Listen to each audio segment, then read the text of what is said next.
বাংলাদেশে চোরের দলবদ্ধ আক্রমণে গুরুতর আহত সীমান্তে কর্তব্যরত সীমান্তরক্ষী জওয়ান সহ 2 ভারতীয় নাগরিক। সীমান্তে চলা কাঁটাতারের বেড়ার সামগ্রী চুরি করতে বাধা দেওয়ায় বিএসএফ জওয়ান সহ ভারতীয় নাগরিকের উপর দলবদ্ধ আক্রমণ বাংলাদেশি চোরের দল।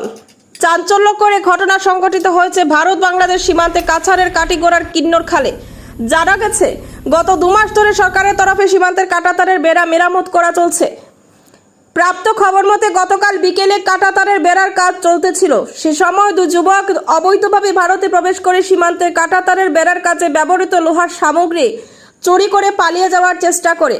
এতে কর্তব্যরত বিএসএফ জওয়ান বাধা দেয়, কিন্তু সেই বাধা না মেনে বাংলাদেশি যুবকরা সামগ্রী নিয়ে পালিয়ে যাওয়ার চেষ্টা করলে পিছু ধাওয়া করে বিএসএফ জওয়ান।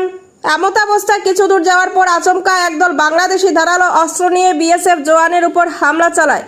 এসব দেখে 2 ভারতীয় নাগরিক এগিয়ে এলে বাংলাদেশি দুর্বৃত্তরা ওদের উপর হামলা চালায়, তাদের আহত করে পালিয়ে নিয়ে যায়।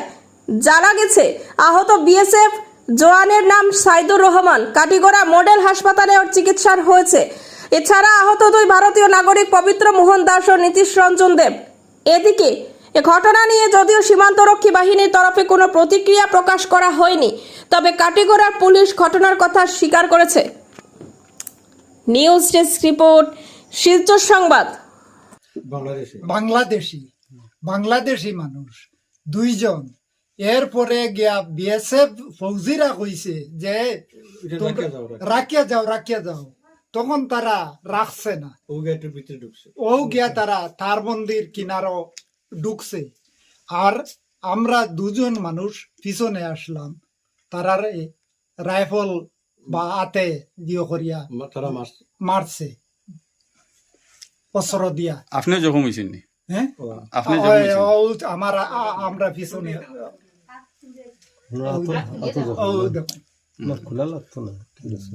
তো বিএসএফ এর কেউ জখম হয়েছে নি? বিএসএফ এর যখন দিছে। আর তারার কিতা হয়েছে? তারার হাত ফাটিছে, এজনের হাত ফাটিছে, আচ্ছা, আর এজনের বাড়িছে হাতটা ফাটিছে না, আর এজনের বন্দুকের রাইফলের প্রথম ফাটিছে, মানে রাইফল একটা বাংছে।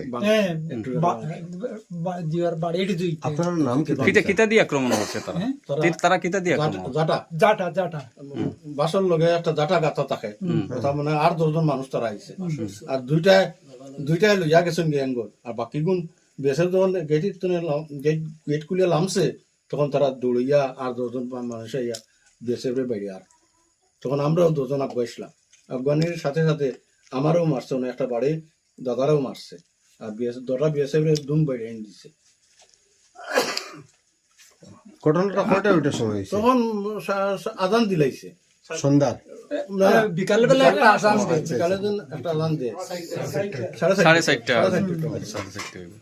তো এই জায়গার নাম কিতা? কিন্নহাল। কিন্নহাল। এমনি আমরা দেখা বেড়া চন্ডীনগর টু আরে। আচ্ছা, সে আমরা কিন্নহাল বেশিরভাগ কই। আপনার নাম কিতা কিতা? পবিত্র মোহন দাস। আপনার? আমার নাম নিশিত রঞ্জন দেব। নিশিত রঞ্জন দেব। আপনারা এইনো ভিতরে কিতা লাগি আসলা? আমরা খেতো আসলা প্রত্যেকদিন যাই নো? ডেইলি যাই, প্রত্যেকদিন যাই। মূল কথাটা হইল কি, তারা চুরি করার লাগি আইছিল। তারা এঙ্গলটা চুরি করে লইয়া যার গিয়া তখন বিএসএফ দেখিয়া, তখন গেটের সামনে তারা বিএসএফ গেছে গিয়া একটু জায়গা লামছেও। গেটের সামনে ফেক নানি ফেক পর্যন্ত গিয়া লামছে। লামার বাদে গিয়া তখন গেছেন গিয়া, তখন 8-10টা মানুষ বিএসএফ রে বান্ডা। তখন আমরাও গিয়ে আফগানির লগে লগে আমরাও বিএসএফ রে রক্ষা করা লাগি গেছিলাম। কি আপনারা রক্ষা করার লাগি লগে গেছিলাম আমরাও। তখন আর একটা জিনিস কইছেন, তারা কইছেন প্লেগ মিটিং করিও গিয়া দেখবাই অবস্থা কিতা করি। হতা বাংলাদেশি কইছে, দাদি সে দেইতা কইছে।